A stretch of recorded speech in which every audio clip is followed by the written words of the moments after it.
Well, the free energy in this one was negative, therefore this one has a higher negative free energy. Without considering the concentration, you are actually working like someone who's asking a quotation for a road without asking how much of a road they are going to build for them in that amount. You get the sense? So this is why the standard free energy becomes very important. I would like to tell you of another phenomenon.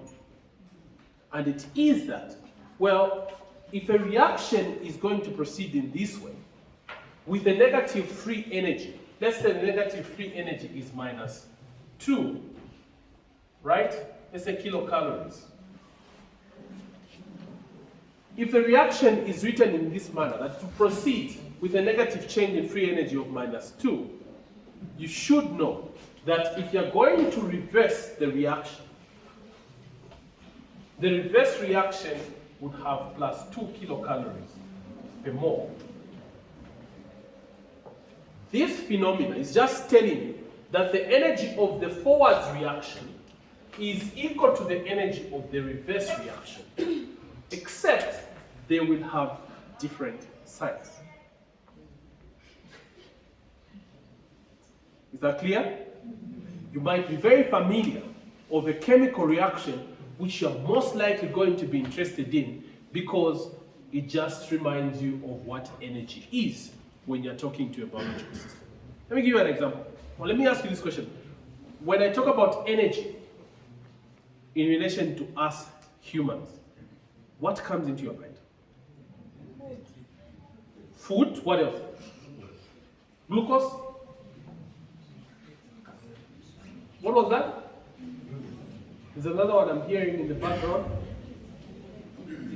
ATP. That's one of them that you're familiar with, right? ATP. So ATP is going to be one thing that will come to your head when you're talking about energy. ATP, you would obviously know that ATP relates to energy. In fact, yes, it does. When ATP is actually hydrolyzed to ADP plus a phosphate, this reaction will give off -7.3 kilocalories.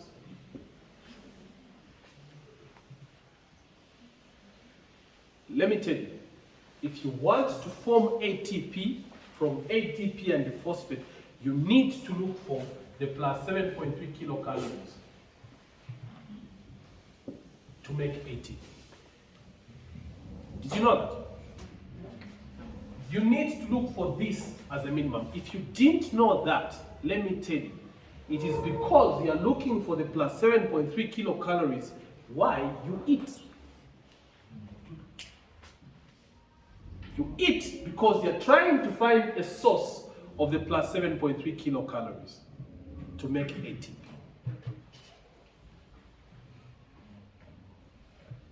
See that? It is not that you're eating so that the ATP breaks down. No, you're eating so that you look for a +7.3 kilocalories from somewhere, so that once that 7.3 kilocalories comes in, it will allow you join a phosphate to ADP and form ATP, so that when you have the ATP, you can use it for the different kinds of chemical reactions in your body. Is that clear? Does anyone know of any other molecule that has high energy, such as ATP, something similar to this? Oh, which one do you know?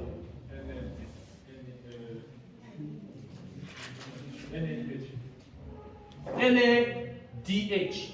Okay? He says this is one molecule he knows about that has high energy. Which one else do we know? FADH. Correct. Has high energy. Hope somebody's not going to say QTP or something. Yeah, this guy is probably guessing. Let me try one. What do you think? Which one else do you know? GTP. Correct. GTP. What else? What else?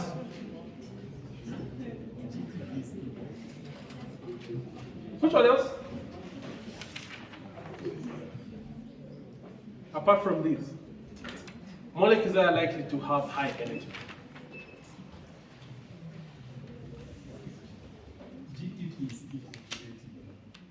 GTP is equal to ATP. Yes. You don't know what we are talking about. It's fine. You don't get it? Just forget it. Forget about it. Just forget about it. Okay. Any other guys before we move? Okay. Of all these that are here, how many of you knew that these are high energy? Raise your hand. Okay, let's start with this one. How many knew ATP has high energy? How many knew? Raise your hand. How many knew that ATP, guys, ATP has high energy? We all know about ATP, right? It's familiar. So, by the time we'll be done, I should be able to explain to you why it makes sense that you only knew about ATP and didn't know about these other ones. Is that okay? You should be able to get why that is the case. Okay. Now, when you look at the chemical reactions in the body, they are not really going to be written as A is equal to B. That's not really the way they're going to be proceeding. In fact, the way they will be proceeding is not just A is converted to B, right? There will be A is converted to B, then B to C, C to D, D to E, E to F, F to G, G to H, H to I to J. That's how chemical reactions are going to be in the body. Sounds surprising? It shouldn't be. Glycolysis. Glucose to glucose 6-phosphate, glucose 6-phosphate, fructose 6-phosphate, fructose 1,6 bisphosphate, aldehyde, dioxyacetone, 1,3 bisphosphoglycerate, 3 phosphoglycerate, 2 phosphoglycerate, phosphorinopyruvate, and then pyruvate, right? That's how reactions proceed. Now, if you have a reaction of this kind, you need to know what is going to determine whether the reactant A will be converted to the product J is the net change in free energy.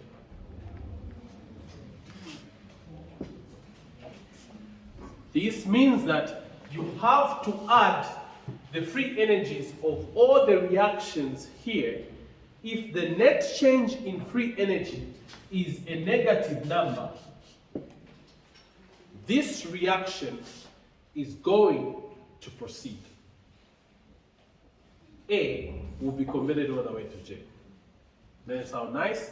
Well, it means that if you have a +1 there, +2, +3, +4, +5, +6, +7, +8, if ultimately this is -100, the net change in free energy becomes a negative number.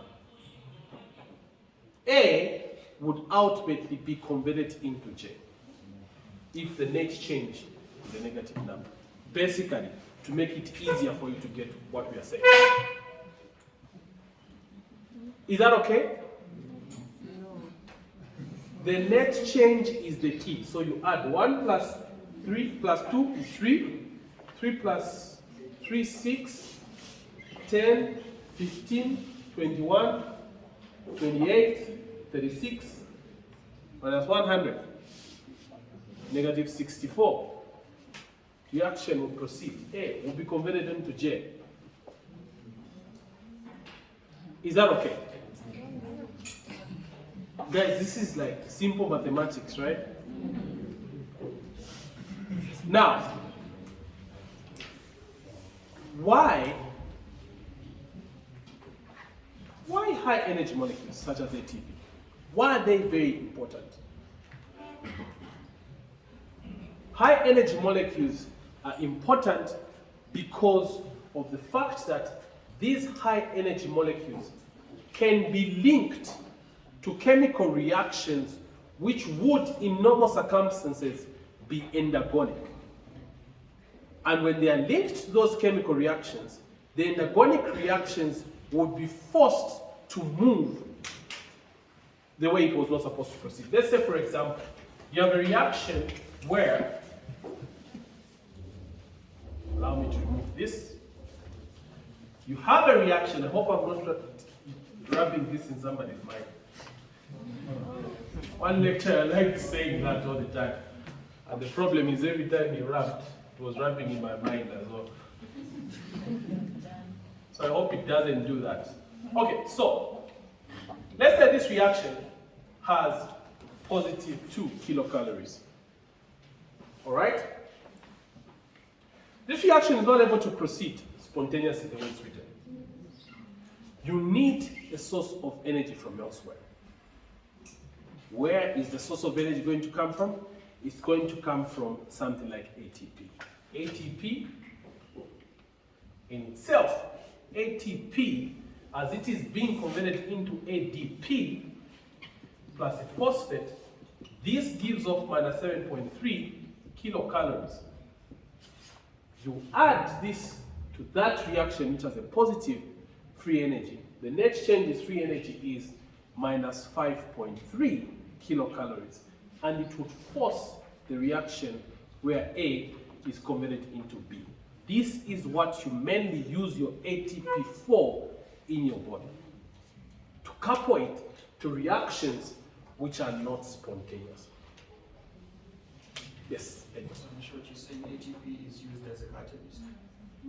Not really as a catalyst. Enzymes would work as a catalyst. ATP is used as a source of external energy. This is referred to as reaction coupling.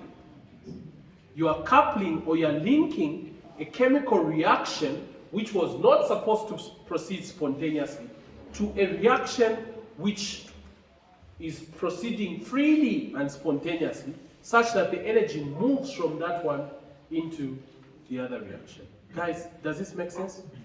Or would you like, it doesn't? Let me use an analogy. Something easier.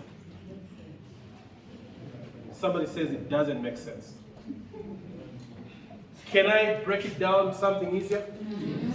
Okay, in English what you're saying is this. You see, let's imagine you have 2 gears, right? Yeah. With something you can see.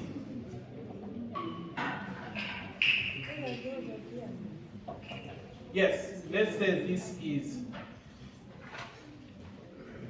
a gear A. This is gear A. And gear A has a mass of 20 kg attached to it at that spot. It's attached on the gear, like that. Then there is another gear, gear B.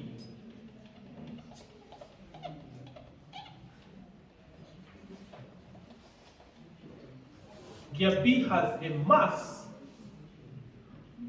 of 50 kgs attached there. Right?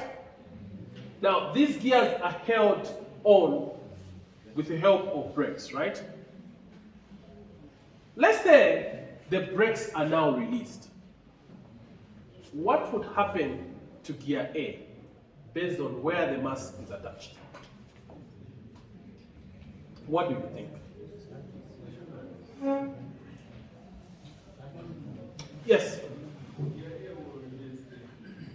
Gear A remains stagnant. Do we agree? Okay, then, you said you're Paul? Who's Paul? Paul. You're Paul. Okay, what's your name? Leviticus.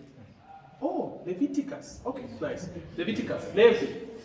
What do you think? The 50 kg will move because it stayed somewhere up there. And that one for 20 because So the gear B, what will happen to it? it will move. What direction? Alright. Clockwise. So gear B moves clockwise. Right? Yes. Interesting. If you look at this, this could signify these 2 reactions. Reaction A, gear A, is like a reaction where A is supposed to be converted into B and has a net change in free energy of +2.